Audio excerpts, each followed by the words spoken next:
Hello friends, स्वागत है आपके अपने चैनल स्टडी विद लक्ष्य में। मैं हूं आपका दोस्त लक्ष्मण मीना। तो आज हम पढ़ने वाले हैं क्लास 8 एनसीईआरटी साइंस बुक का चैप्टर नंबर 1, जो कि है crop producing and management, means फसल उत्पादन एवं प्रबंध। तो गाइस, हम इस चैप्टर में पढ़ेंगे कि कैसे एग्रीकल्चर का बॉर्न हुआ तथा प्रिपरेशन ऑफ सॉइल मीन्स मिट्टी तैयार करना। इसके अलावा हम सोइंग मीन्स बुआई, adding manure and fertilisers means खरपतवार से सुरक्षा, और ऐसे ही बहुत कुछ जो कि एग्रीकल्चर में किए जाते हैं। तो गाइज, इसके साथ साथ मैंने आपके लिए कुछ फोटोज तथा वीडियोस डाले हैं जिससे आपको समझने में बहुत आसानी होगी। तो आइए शुरू करते हैं।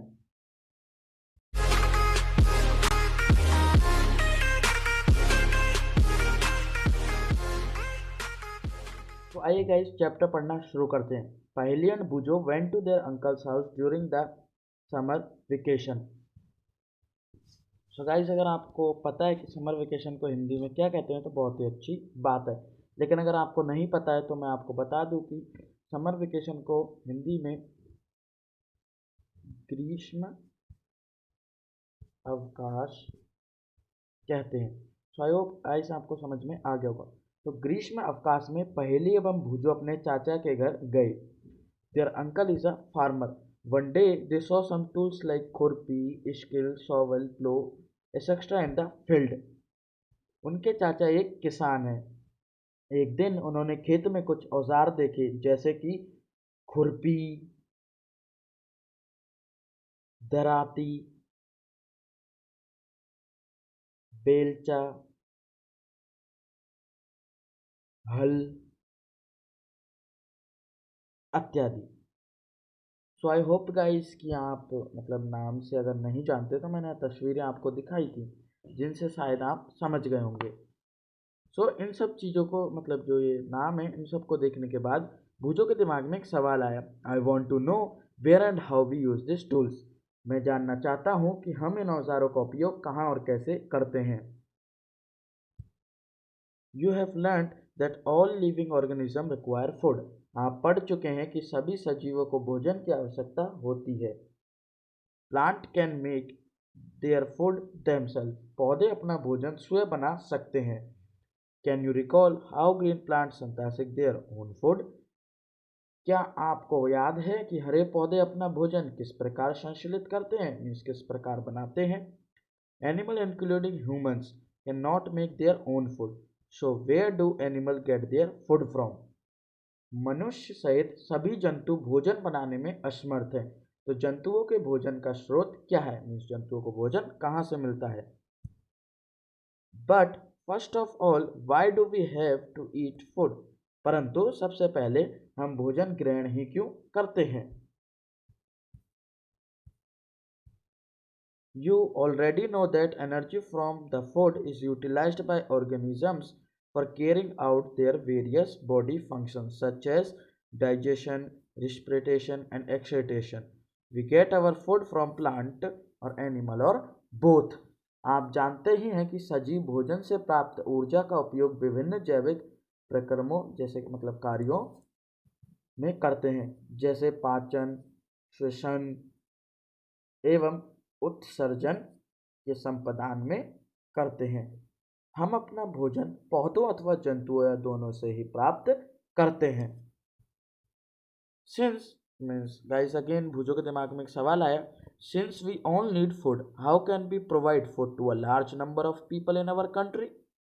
क्योंकि हम सभी को भोजन की आवश्यकता होती है, अतः हम अपने देश के इतने अधिक लोगों को भोजन किस प्रकार उपलब्ध करा सकते हैं।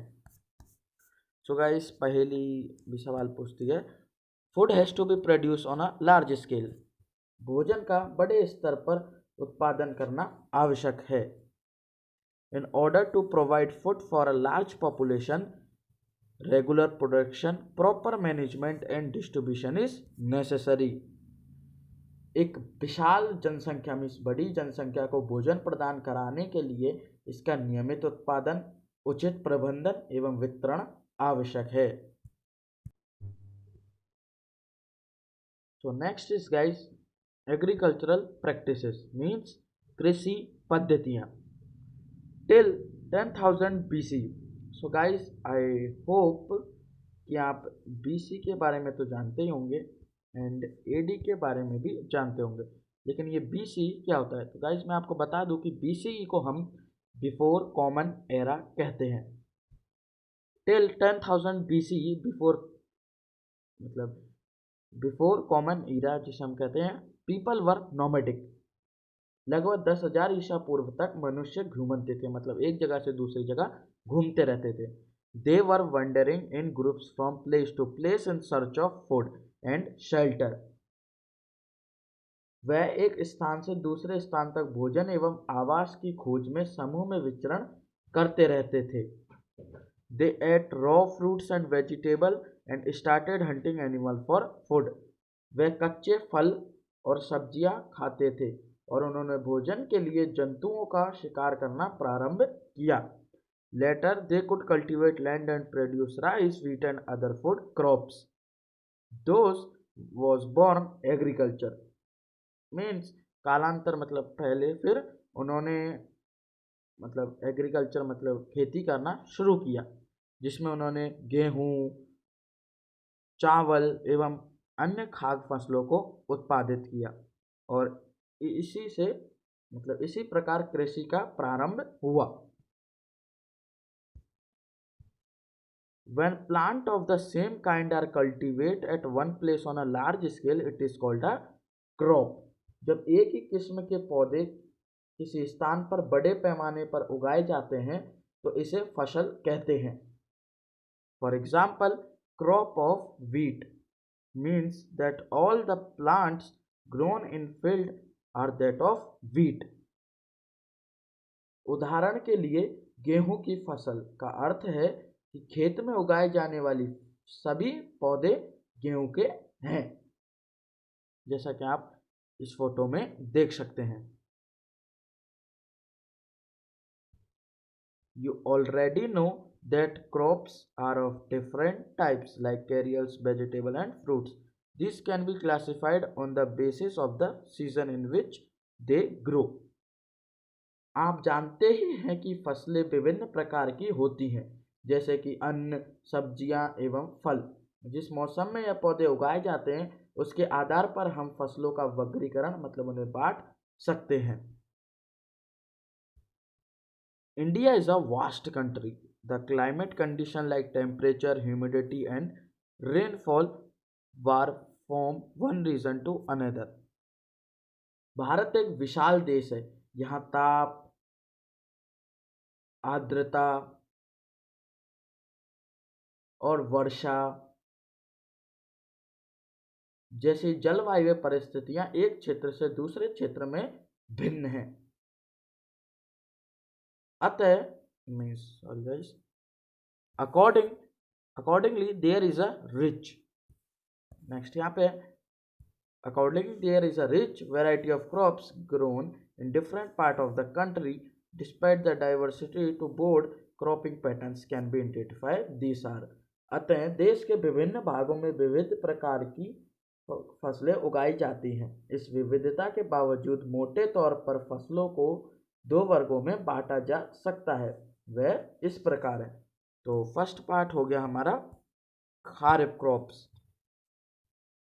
तो क्या होती है खारिफ क्रॉप्स? तो the crops which are sown in the rainy season are called kharif crops. The rainy season in India is generally from June to September. Paddy, maize, soybean, groundnut and cotton are kharif crops. Kharif फसल वह फसल जिन्हें वर्षा ऋतु में बोया जाता है खारिफ फसल कहलाती है। भारत में वर्षा ऋतु सामान्यतः जून से सितंबर तक होती है। धान, मक्का, सोयाबीन, मूंगफली, गाइस जैसा कि आप पिक्चरों में देख सकते हैं, कपास इत्यादि खारिफ फसलें हैं। Second is rabi crops. The crops grown in the winter season in India is generally from October to March are called Rabi crops। Example of rabi crops are wheat, gram, pea, mustard and linseed. रबी फसल शीत ऋतु में उगाई जाने वाली फसलें रबी फसलें कहलाती हैं और इंडिया में अक्टूबर टू मार्च तक शीत ऋतु रहती है। गेहूं, चना, मटर, सरसों तथा अलसी रबी फसल के उदाहरण हैं।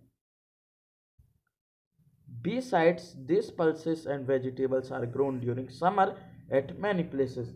इसके अलावा कई स्थानों पर दालें और सब्जियां ग्रीष्म में उगाई जाती हैं, मीन्स गर्मियों में उगाई जाती हैं।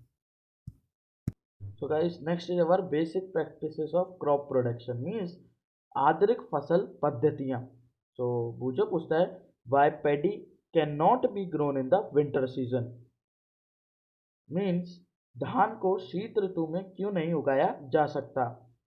Paddy require a lot of water, therefore it is grown only in the rainy season. ये पहली कहती है धान को बहुत अधिक पानी की आवश्यकता होती है, अतः इसे केवल वर्षा ऋतु में ही उगाते हैं। तो गाइस आई होप कि आप भी समझ गए होंगे कि हम धान को ग्रीष्म में क्यों उगाते हैं, शीत ऋतु में क्यों नहीं उगाते। Cultivation of crop involve survival activities undertaken by farmer over a period of time. फसल उगाने के लिए किसान को अनेक क्रियाकलाप मीन्स कार्य सामयिक अवधि में करने पड़ते हैं, मतलब समय समय पर करने पड़ते हैं। You may find that these activities are similar to those carried out by gardener or even by you when you grow ornamental plants in your house. So guys आप लोग सोच रहे होंगे कि ऑर्नामेंटल क्या होते हैं, मतलब ऑर्नामेंटल प्लांट्स क्या होते हैं। तो गाइस मैं आपको बता दूं कि ऑर्नामेंटल प्लांट्स सजावटी पौधे को हम कहते हैं जो कि हम अपने घर में लगाते हैं। तो आप देखेंगे कि यह क्रियाकलाप मतलब एक्टिविटीज उस प्रकार के हैं जिनका उपयोग माली अथवा आप सजावटी पौधे उगाने के लिए करते हैं। These activities or tasks are referred, so guys next यहाँ पे है to as agriculture practices which are listed below। यह क्रियाकलाप अथवा कार्य कृषि पद्धतियां कहलाते हैं। यह क्रियाकलाप आगे दिए गए हैं, तो हमको यहाँ पर दिए गए हैं। सो गाइस फर्स्ट है हमारा प्रिपरेशन ऑफ सॉइल, मीन्स मिट्टी तैयार करना, जैसा कि आप इस पिक्चर में देख सकते हैं। Next is our sowing, means बुआई। Third is our adding manure and fertiliser, means खाद एवं उर्वरक देना।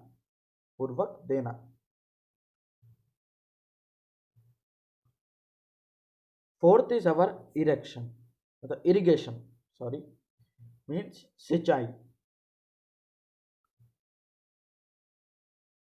Fifth is our protecting from weeds means खरपतवार से सुरक्षा।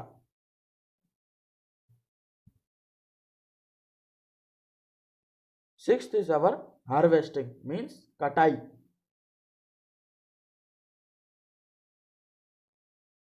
And seventh is our storage means भंडारण। ये वो वाला भंडारण ये यहाँ पे खाते हैं, ये वो है जहाँ पर हम इनको रखते हैं, जहाँ पर इनको इकट्ठा करके हम रखते हैं, जैसा कि आप फोटो में देख सकते हैं। तो guys next is our preparation of soil, means मिट्टी तैयार करना। The preparation of soil is the first step before growing a crop. फसल उगाने से पहले मिट्टी तैयार करना प्रथम चरण है, मीन्स ये सबसे पहला स्टेप है। One of the most important task in agriculture is to turn the soil and lose it. This allow the roots to penetrate deep into the soil. मिट्टी को पलटना तथा इसे पोला बनाना कृषि का अत्यंत महत्वपूर्ण कार्य है, मतलब एग्रीकल्चर का सबसे इम्पोर्टेंट वर्क है। इससे जड़ें भूमि में गहराई तक जाती हैं, मतलब गहराई तक जा सकती हैं। द लूजन सॉइल मतलब loosing soil allow the roots to breathe easily even when they go deep into the soil. Why does the loosening of soil allow the root to breathe easily? पोली मिट्टी में गहराई में धंसी जड़ें भी सरलता से श्वसन कर सकती हैं। पोली मिट्टी किस प्रकार पौधों की जड़ों को सरलता से श्वसन करने में सहायक है?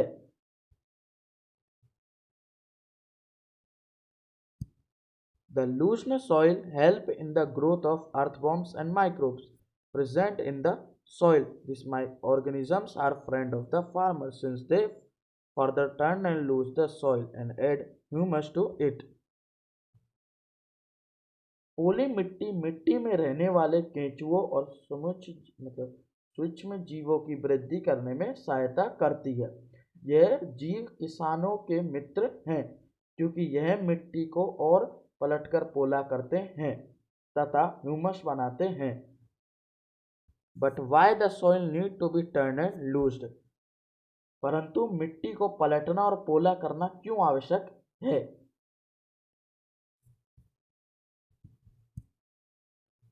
You have learnt in the previous classes that soil contain minerals, water, air and some living organisms. In addition, dead plant and animals get decomposed by soil organisms. आप पिछली कक्षा में पढ़ चुके हैं कि मिट्टी में खनिज, जल, वायु तथा कुछ सजीव होते हैं। इसके अतिरिक्त मृत पौधे एवं जंतु भी मिट्टी में पाए जाने वाले जीवों द्वारा अपघटित होते हैं।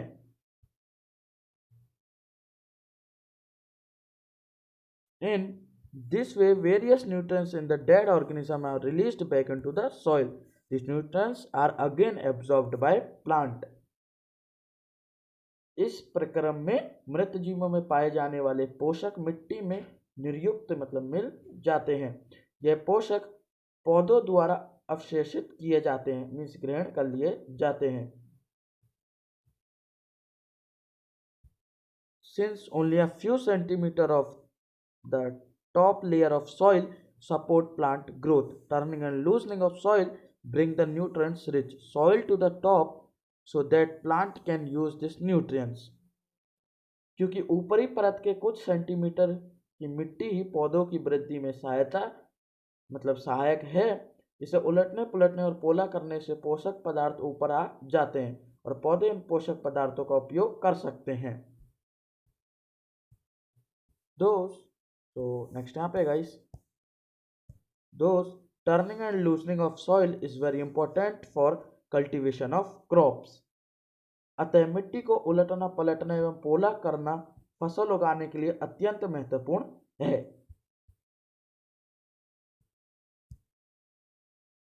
The process of loosening and turning of the soil is called tilling or pulling. मिट्टी को उलटने पुलटने एवं पोला करने की प्रक्रिया जुताई कहलाती है। This is done by using a plow. Plow are made of wood or iron.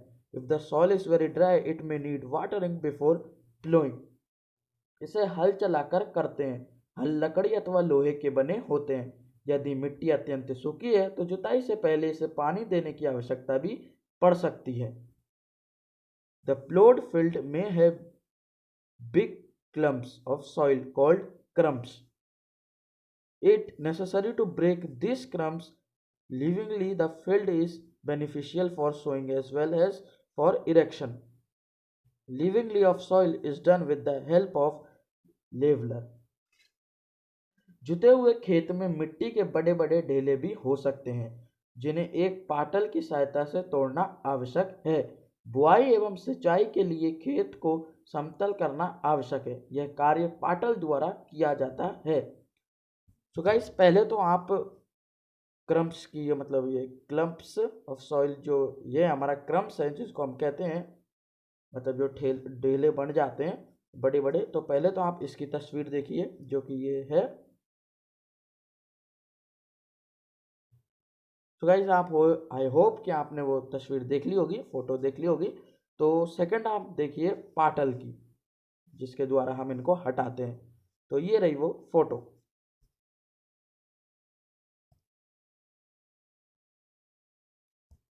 So I hope guys आपने दोनों फोटोज देख ली होंगी और आप समझ भी गए होंगे। Sometime manure is added to the soil before tilling. This help in proper mixing of manure with soil. The soil is moist before sowing. कभी कभी जुताई से पहले खाद दी जाती है। इससे जुताई के समय खाद मिट्टी में भली भांति मिल जाती है। बुआई से पहले खेत में पानी दिया जाता है। So next is our guys agricultural implement means कृषि औजार। जो एग्रीकल्चर करने के लिए जो जो टूल्स चाहिए होते हैं वो हैं। Before sowing the seed it is necessary to break soil clumps to get better yield. अच्छी उपज के लिए बुआई से पहले मिट्टी को भुरभुरा करना आवश्यक है। तो गाइज जो खेत जोतते हैं हम तो उसी को हिंदी में भुरभुरा कहते हैं, क्योंकि आपने बहुत बार देखा होगा कि हल से भी करते हैं, इसके बाद ट्रैक्टर से भी करते हैं हम लोग। आपके आसपास अगर खेत होगा तो आपने देखा होगा। This is done with the help of various tools. The main tools used for this purpose are plough, hoe and cultivator. यह कार्य अनेक औजारों से किया जाता है। हल, कोदाली एवं कल्टीवेटर इस कार्य में उपयोग किए जाने वाले प्रमुख औजार हैं। सो गाइस अब हम पढ़ेंगे प्लो मीन्स हल के बारे में। सो गाइस हल की फोटो मैंने आपको अभी दिखाई है। सो आप हल देखकर समझ तो गए होंगे। सो आइए इसको पढ़ते हैं। सो प्लो, प्लो को हम हिंदी में कहते हैं हल। This is being used since initial time for tilling the soil, adding fertilisers to the crop, removing weeds and turning the soil. This is made up of wood and it is drawn by a pair of bulls or other animals, horse and camels. प्राचीन काल से ही हल का उपयोग जुताई, खाद उर्वरक मिलाने, खरपतवार निकालने व मिट्टी खुरचने के लिए किया जाता रहा है। यह औजार लकड़ी का बना होता है जिसे बैलों की जोड़ी अथवा अन्य पशुओं, घोड़े, ऊंट की सहायता से खींचा जाता है। It contains a strong triangular iron strip called plowshare. The main part of the plow is a long load of wood which is called plow shaft. इसमें लोहे की मजबूत त्रिकोणी पत्ती होती है जिसे फाल कहते हैं। हल का मुख्य भाग लंबी लकड़ी का बना होता है जिसे हल शेफ्ट कहते हैं। There is a handle at one end of the shaft. The other hand is attracted to a beam which is placed on the bull's neck. One pair of bulls and one man can easily operate the plow. In figure 1.1a. इसके एक सिरे पर handle होता है तथा दूसरा सिरा जोत के डंडे से जुड़ा होता है जिसे बैलों की गर्दन के ऊपर रखा जाता है। एक जोड़ी बैल एवं एक आदमी से सरलता से चला सकता है, जैसा कि हमें चित्र 1.1a में दिया गया है। सो गाइस ये है वो 1.1a। सो गाइस पहले हम पढ़ लेते हैं, उसके बाद मैं आपको इस फिगर को पूरा समझा दूंगा। The igneous wooden plow is increasingly being replaced by iron plow nowadays. आजकल लोहे के हल तेजी से देसी लकड़ी के हल की जगह ले रहे हैं। मीन्स पहले लकड़ी के किए जाते थे, अब वहीं पे लोहे के आ चुके हैं। सो गाइस अब हम समझ लेते हैं इसके बारे में। सो गाइस यहाँ ये रहा हमारा प्लो। तो ये एग्जैक्टली यहाँ पे लगा है जो कि बुल की नेक है। तो ये दो हमारे ये हो गए बुल जो इसको खींचने का काम करते हैं, ये हो गया हमारा मैन जो इसे चलाता है। सो गाइस जैसा कि मैंने बताया था कि जो ये बीम है ये बुल की नेक पे लगाते हैं इसको हम, जैसा कि यहाँ पे रखा हुआ है। और उसके बाद प्लो शेफ्ट, जो मैंने कहा था आपसे हल शेफ्ट जिसे हम कहते हैं। तो हल शेफ्ट बेसिकली ये यहाँ पे होता है, जो कि हमारा प्लो शेयर को और बीम को एक साथ जोड़ने में मदद करता है। And then guys our ploughshare, जो कि ये है, यही गाइस इसमें मेन होता है, क्योंकि इसी से हम खेत जोतते हैं। क्योंकि यहाँ पे ये देखिए आप, लोहे की आयरन मतलब जो ट्रायंगुलर स्ट्रिप लगी हुई है। सो इसे मतलब एक जोड़ी बैल और एक इंसान से आराम से चलाया जा सकता है। सो आई होप गाइस आप इस फिगर को देखकर समझ गए होंगे। सो गाइस अभी मैं इसके बाद आपको वीडियो दिखाऊंगा जिसमें आप पूरा समझ लीजिएगा कि कैसे इससे खेत जुतता है। सो गाइस जैसा कि आप इस वीडियो में देख सकते हैं कि हम किस तरीके से प्लो की मदद से खेत को जोतते हैं। तो गाइस जैसा कि आप इसमें देख सकते हैं कि एक जोड़ी बैल और एक जो अंकल हैं वो किस तरीके से खेत को जोत रहे हैं। और गाइस इससे बड़ी आसानी से खेत को जोता जा सकता है।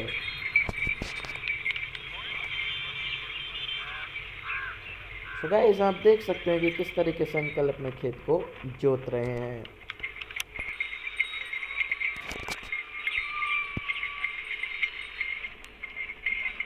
सो आई होप गाइस आपने जो अभी वीडियो देखी उसमें आपको समझ में आ गया होगा प्लो के बारे में। सो गाइस अब हम पढ़ते हैं हो, जिसे हम हिंदी में कुदाली कहते हैं। It is a simple tool which is used for removing weeds and for loosening the soil. It is as a long rod of wood और आयरन। यह एक सरल औजार है जिसका उपयोग खरपतवार निकालने एवं मिट्टी को पोला करने के लिए किया जाता है। इसमें लकड़ी अथवा लोहे की छड़ होती है। A strong board and bent plate A strong board and bent plate of iron is fixed to one of its end. And guys next यहाँ पर है and work like a blade. It is pulled by animal, जो कि figure 1.1 में B में हमें दिया गया। इसमें लकड़ी अथवा लोहे की छड़ होती है जिसके एक सिरे पर लोहे की मतलब चूड़ी और मुंडी प्लेट लगी होती है जो ब्लेड की तरह कार्य करती है। इसका दूसरा सिरा पशुओं द्वारा खींचा जाता है। तो गाइस ये भी बिल्कुल प्लो की तरह ही है, लेकिन यहाँ पर एक ब्लेड होती है जो कि इसको मतलब थोड़ा इजीली कर देती है। सो गाइस इसकी भी वीडियो आप अभी देख सकते हैं जिसमें ये कैसे काम करता है। सो गाइस हम इस वीडियो में जानेंगे कि कैसे हम हो की मदद से खेत को जोतते हैं। सो आइए गाइस स्टार्ट करते हैं। जैसा कि आप देख सकते हैं कि अंकल अपनी फील्ड की तरफ जा रहे हैं। तो गाइस हम भी अंकल के साथ फील्ड की तरफ चलते हैं। बट गाइस जैसा कि आप यहाँ पर देख सकते हैं कि अंकल जो ये है इसको लेकर जा रहे हैं। तो गाइस इसी को हम हो कहते हैं, मीन्स कुदाली। तो आइए गाइस अंकल के पीछे चलते हैं। तो गाइस हम अंकल के पीछे गए और उनके खेत तक पहुँच चुके हैं।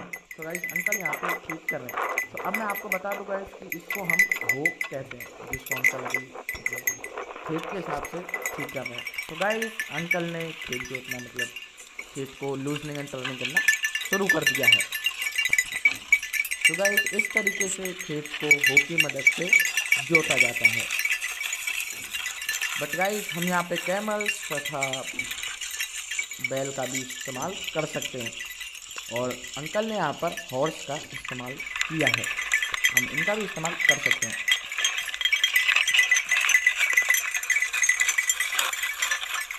तो गाइस जैसा कि आप देख सकते हैं कि अंकल बड़ी ही आसानी से खेत को जोत रहे हैं। तो आई होप गाइस आपको इसमें समझ में आ गया होगा कि किस तरीके से हो की मदद से मीन्स कुदाली की मदद से खेत को जोता जाता है। सो आई होप गाइस आपने जो अभी वीडियो देखी उसमें आप समझ गए होंगे कि कैसे एक हो मीन्स कुदाली काम करती है। सो अब हमारे पास नेक्स्ट है cultivator.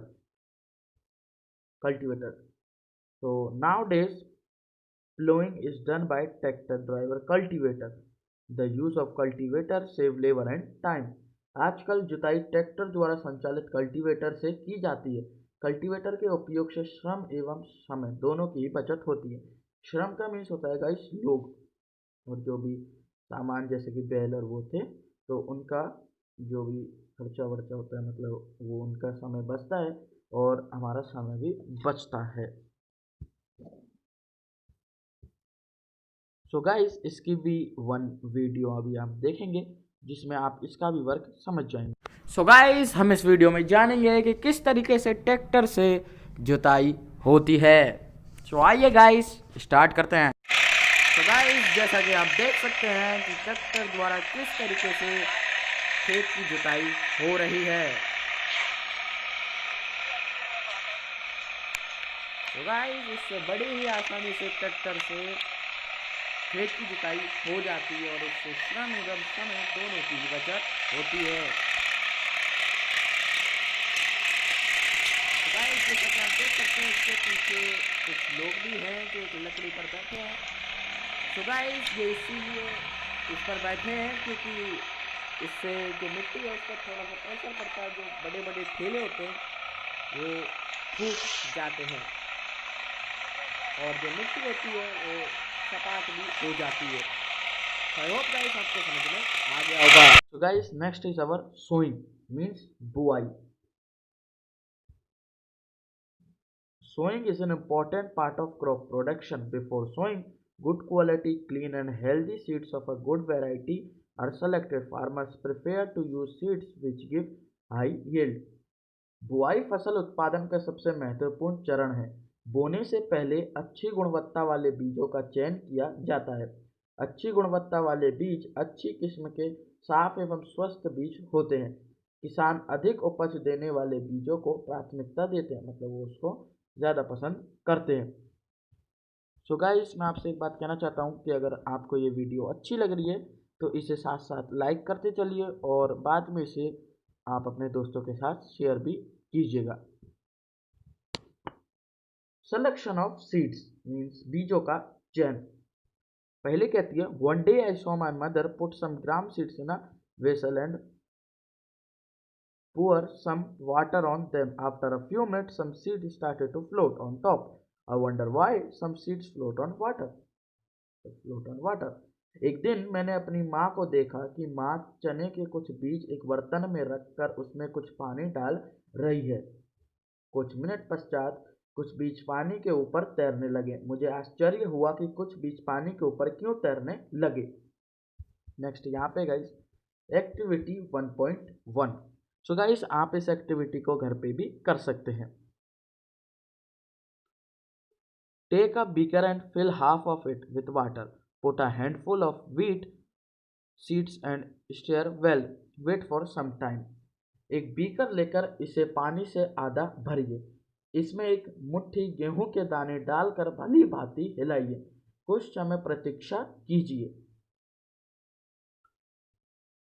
Are there seeds which float on water? क्या कुछ बीज जल के ऊपर तैरने लगते हैं? Would those be lighter or heavier than those which sink? जो बीज पानी में बैठ जाते हैं वे हल्के हैं या भारी हैं? इनसे जो कि बैठ गए हैं उनसे जो ऊपर तैर रहे हैं वो भारी हैं या हल्की हैं? Why would they be lighter? मतलब क्यों वो हल्के हैं?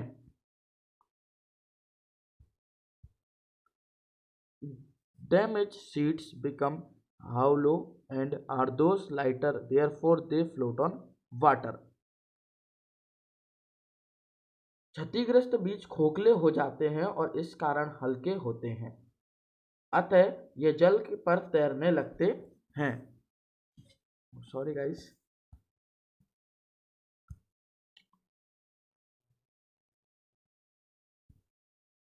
This is a good method for separating good healthy seeds for the damaged ones. अच्छे और स्वस्थ बीजों को क्षतिग्रस्त बीजों से अलग करने की यह अच्छी विधि है। Before sowing, one of the important tasks is to know about the tools used for sowing seeds. Figure 1.2 A and B. Means guys बुआई से पहले बीज बोने के औजारों के बारे में जानना आवश्यक है। जैसे कि हमें चित्र 1.2 और बी में दिए गए हैं। सो गाइस फर्स्ट टूल है हमारा ट्रेडिशनल टूल्स, जिसे हम पारंपरिक औजार कहते हैं। The tool used traditionally for sowing seeds is shaped like a funnel, figure 1.2a।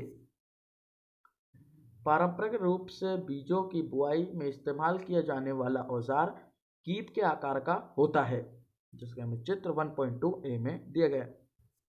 The seeds are filled into the funnel passed down through 2 or 3 pipes having sharp end. This end peers into the soil and place seeds there. बीजों को keep के अंदर डालने पर यह 2 या 3 नुकीले सिरे वाले पाइपों से गुजरते हैं। यह सिरे मिट्टी को भेद कर बीज को स्थापित कर देते हैं, मतलब बीज को लगा देते हैं, जैसा कि हमें इस फिगर में दिया गया है। सो गाइस इस फिगर को मैं आपको एक वीडियो के ज़रिए समझा दूंगा, जैसा कि आप अभी आगे देखेंगे। सो गाइस मैं आगे आपको एक वीडियो दिखा रहा हूं, जिसको देखना, जिसमें आप इस ट्रेडिशनल मेथड के बारे में समझ। सो गाइस हम इस वीडियो में जानेंगे कि किस तरीके से ट्रेडिशनल टूल काम करता है, मीन्स पारंपरिक औजार, मीन्स किस तरीके से पारंपरिक औजार से बीजों को बोया जाता है। सो आइए स्टार्ट करते हैं। सो गाइस जैसे कि आप इस वीडियो में देख सकते हैं कि किस तरीके से यहाँ पर जो ये फनल टाइप का है, इसमें जो अंकल है वो गेहूँ भर रहे हैं, और जो नीचे है ये कुछ पाइप जा रहे हैं, जैसा कि आप यहाँ पर देख सकते हैं। तो इन्हीं से हम बीज डालते हैं ऊपर से, जैसे अंकल डाल रहे हैं, तो यहाँ से ये जो फनल टाइप के इनसे नीचे चले जाते हैं, जिससे ये खेत में अच्छी तरीके से लग जाते हैं। सो गाइस अब इसको मोड़ा जा रहा है। सो गाइस जैसा कि आप यहाँ पे ये फनल टाइप का देख सकते हैं। सो यहाँ पे 4 है, तो मीन्स जब ये बीज डालते हैं तो 4 फनल से वो निकलते हैं, मीन्स जो नीचे ये फनल टाइप के इनसे निकलते हैं। सो आई होप गाइस कि आप ट्रेडिशनल मेथड के बारे में समझ गए होंगे। So guys second is our seed drill. Seed drill, nowadays the seed drill figure 1.2b is used for sowing with the help of tractor. This sow the seeds uniformly at equally distance and deep and to ensure that seeds get covered by the soil after sowing. This protects seeds from being eaten by birds. Sowing by using a seed drill save time and labor. Means guys आजकल बुआई के लिए tractor द्वारा संचालित seed drill figure 1.2b का उपयोग होता है। इसके द्वारा बीजों में समान दूरी एवं गहराई बनी रहती है। ये सुनिश्चित करना है कि बुआई के बाद बीज मिट्टी द्वारा ढक जाए। इससे पक्षियों द्वारा बीजों से होने वाले नुकसान को रोका जा सकता है।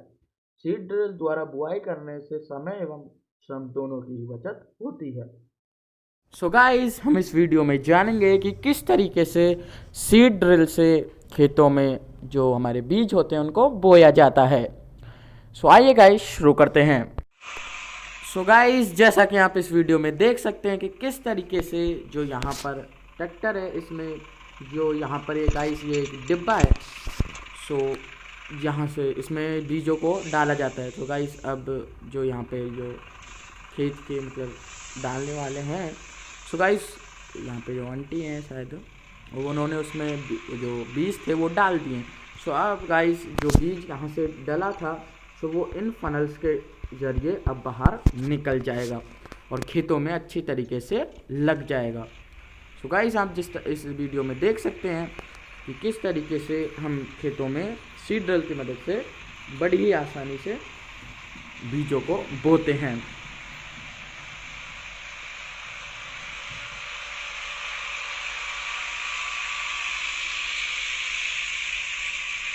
तो गाइस जैसा आप यहाँ पर देख सकते हैं, तो यहाँ से ये फनल से जो बीज हैं वो बाहर निकल जाएंगे और खेत में लग जाएंगे। तो आई होप गाइस आपको समझ में आ गया होगा। तो आगे पढ़ते हैं। सो गाइस अगेन भूजो के दिमाग में एक सवाल आता है। There is a nursery near my school. I found that little plant were keeped in small bags. Why are they keep like this. तो भूजो कहता है मेरे विद्यालय के समीप एक पौधशाला है जिसे हम नर्सरी कहते हैं, मैंने देखा कि पौधे छोटे छोटे थैलों में रखे हैं। वे इस प्रकार क्यों रखे गए हैं? पहली कहती है, seeds of a few plants such as paddy are first grown in a nursery. When they grow into seedlings, they are transplanted to the field manually. Some forest plant and flowering plant are also grown in the nursery. धान जैसे कुछ पौधों के बीजों को पहले पौधशाला में उगाया जाता है। पौध तैयार हो जाने पर उन्हें हाथों द्वारा खेत में रोपित कर देते हैं, मीन्स लगा देते हैं। कुछ वन्य पौधे एवं पुष्पी पौधे भी पौधशाला में उगाए जाते हैं। Appropriate distance between the seeds is necessary to avoid overcrowding of plant. पौधों को अधिक घने होने से रोकने के लिए बीजों के बीच आवश्यक दूरी होना अत्यंत महत्वपूर्ण है। This allow plant to get next यहाँ पे guys sufficient sunlight, nutrients and water from the soil. At time a few plant may have to be removed to prevent overcrowding. इससे पौधों को सूर्य का प्रकाश, पोषक एवं जल पर्याप्त मात्रा में प्राप्त होता है। अधिक घनेपन को रोकने के लिए कुछ पौधों को निकालकर हटा दिया जाता है। So guys, next is our adding manure and fertilizers, means खाद एवं उर्वरक मिलाना। The substance which are added to the soil in the form of nutrients for the healthy growth of plant are called manure and fertilizers. वे पदार्थ जिन्हें मिट्टी में पोषक स्तर बनाए रखने के लिए मिलाया जाता है उन्हें खाद एवं उर्वरक कहते हैं। तो बुझो कहता है, I saw a healthy crop growing in a farm. In the neighboring farm the plant were weak. Why do some plant grow better than other? मैंने एक खेत में उगने वाली स्वस्थ फसल पौधों को देखा, जबकि पास के खेत में पौधे कमजोर थे। कुछ पौधे अन्य पौधों की तुलना में ज्यादा अच्छी तरह से क्यों नहीं उगते हैं?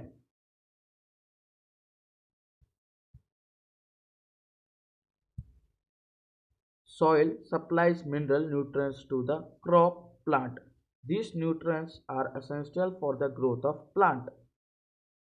मिट्टी फसल को खनिज पदार्थ प्रदान करती है। यह पोषक पौधों की वृद्धि के लिए आवश्यक है। In certain area, farmer grow crop after crop in the same field. The field is never left uncultivated or fallow. Imagine what happened to the nutrients. कुछ क्षेत्रों में किसान खेत में एक के बाद दूसरी फसल उगाता रहता है। खेत को कभी भी खाली नहीं छोड़े जाते। कल्पना कीजिए कि पोषकों का क्या होता होगा, मीन्स न्यूट्रिएंट्स का क्या होता होगा। Continuous cultivation of crops make the soil poor in nutrients. Therefore, farmers have to add manure to the field to replenish the soil with nutrients. This process is called manuring. Improper or inefficient manuring result in weak plant. लगातार फसलों के उगने से मिट्टी में कुछ पोषकों की कमी हो जाती है। इस कमी को पूरा करने हेतु किसान खेतों में खाद देते हैं। यह प्रक्रम खाद देना कहलाती है, मतलब ये कार्य खाद देना कहलाता है। अपर्याप्त खाद देने से पौधे कमजोर हो जाते हैं, मीन्स अधिक खाद देने से पौधे कमजोर भी हो जाते हैं। Manure is an organic substance obtained from the decomposition of plant or animal wastage. Farmer dump plant and animal waste in pits at home, place and allow it to decomposition. The decomposition is caused by some microorganisms. खाद एक कार्बनिक means जैविक पदार्थ है जो कि पौधों एवं जंतु अपशिष्ट से प्राप्त होता है। किसान पादप एवं जंतु अपशिष्टों के एक गड्ढे में डालते जाते हैं तथा इसका अपघटन होने के लिए खुले में छोड़ देते हैं। अपघटन कुछ समुच्च जीवों द्वारा होता है। The decomposition matter is used as organic manure. You have already learnt about worming composition in class 6। अपघटित पदार्थ खाद के रूप में प्रयोग किया जाता है। आप कक्षा 6 में वर्मिंग कंपोजिशन अथवा केंचुआ द्वारा खाद तैयार करने के विषय में पढ़ चुके हैं। सो नेक्स्ट यहाँ पे गाइस अगेन यहाँ पर एक्टिविटी है। सो गाइस आई होप कि यहाँ पे इस एक्टिविटी को ज़रूर घर पर करेंगे। सो हमसे एक्टिविटी कह रही है टेक मूंग और gram seeds and germinate them. Select 3 equal sized seedlings. Take 3 empty glasses or similar vessels. Mark them A, B, C. मूंग अथवा चने के बीज लेकर उन्हें अंकुरित कीजिए। इनमें से एक ही आकार वाले 3 नवोदित छांट लीजिए। अब 3 गिलास अथवा ऐसे ही पात्र लीजिए। इन पर A, B, C निशान लगाइए। In glass A, add little amount of soil mixed with a little cow dung manure. Glass ए में थोड़ी सी मिट्टी लेकर इसमें थोड़ी सी गोबर की खाद मिलाइए। In glass B put the same amount of soil mixed with a little urea. Glass B में समान मात्रा में मिट्टी लेकर उसमें थोड़ा सा यूरिया मिलाइए। Glass C without adding anything take the same amount of soil in glass C without adding anything. Take the same amount of soil in glass C without adding anything. Figure 1.3a. Now pour the same amount of water in each glass and plant the seedlings in them. Keep them in a safe place and water them daily. After 7 to 10 days, observe their growth.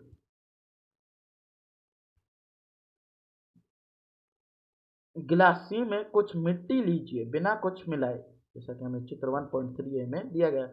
अब इनमें पानी की समान मात्रा डालकर सुरक्षित स्थान पर रख दीजिए। प्रतिदिन पानी देते रहिए।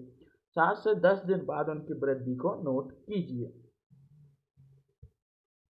तो गाइस ये हमें फिगर दिया गया है 1.3 प्रिपरेशन ऑफ एक्सपेरिमेंट मीन्स प्रयोग की तैयारी, जो कि कुछ गर्ल्स कर रही हैं। और गाइस आई होप कि आप भी इसे घर पे ज़रूर करेंगे। गाइस अगर आप इसे घर पे करेंगे तो कमेंट में लिखना मत भूलिए ताकि मैं इसमें करूँगा। गाइस आप सिर्फ यस लिख देना, मैं समझ जाऊँगा। और फिगर 1.3b में growing seedlings with manure and fertilisers, खाद एवं उर्वरक के साथ पौधों की वृद्धि। सो गाइस आप इस तरीके की फोटोज भी कमेंट में डाल सकते हैं कि आपका मतलब कौन से ग्लास में सबसे अधिक वृद्धि हुई है। Did plant in all glasses growth at the same pace? Means guys क्या तीनों ग्लासों के पौधों में वृद्धि की गति एक समान है? Which glass showed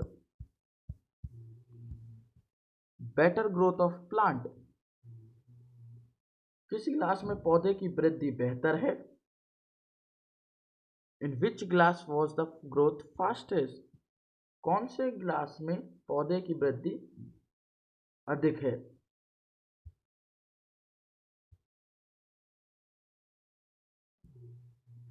Fertilizers are chemicals which are rich in a particular nutrients. How are they different from manure? Fertilizers are produced in a factory. Some example of fertilizers are urea, ammonium sulfate, super phosphate, potash, NPK जो कि है nitrogen, पोटेशियर, potassium. उर्वरक रासायनिक पदार्थ है जो विशेष पोषकों के समृद्ध होते हैं, वे खाद से भिन्न है। उर्वरक का उत्पादन फैक्ट्रियों में किया जाता है। उर्वरक के कुछ उदाहरण हैं urea, ammonium sulphate,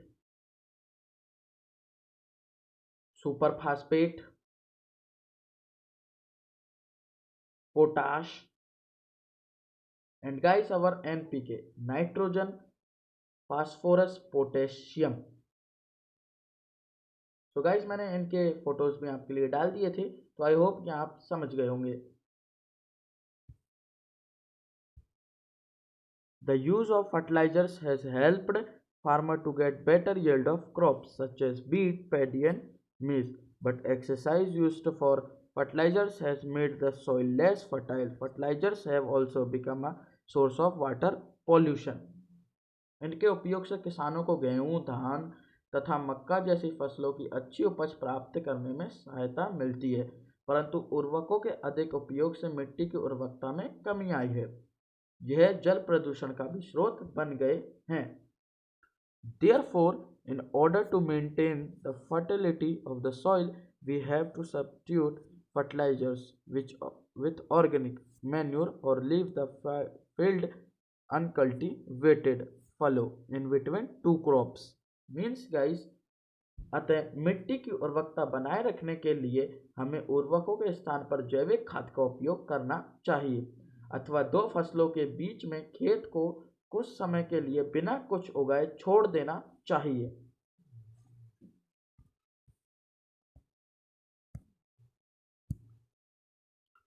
The use of manure improves soil texture or yields has its water retaining capacity. It relates to the soil with nutrients. खाद के उपयोग से मिट्टी के गठन एवं जल अवशोषण क्षमता में भी वृद्धि होती है। इससे मिट्टी में सभी पोषकों की प्रतिपूर्ति हो जाती है।